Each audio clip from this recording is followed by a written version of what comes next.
Hello, in this video, I'm going to be showing you how to send money with Cashapp. So Cashapp is an online payment service, and if you haven't signed up for Cashapp just yet, you can use my link down below, and when you do sign up, we will both get $5.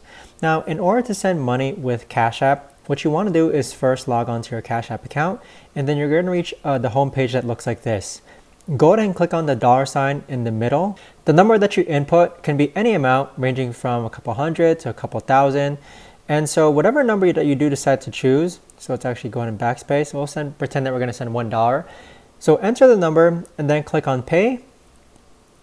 And then you can either check mark the individual who you already have added onto your Cash App account, or you can enter their name or their cash tag or their phone or their email.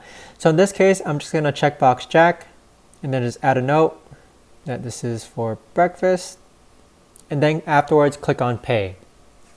So that is how to send money with Cash App. I hope you found this video helpful, and again, if you haven't signed up for Cash App just yet, you can use my link down below in order to sign up. Thanks so much for watching, and I'll see you guys all in the next video.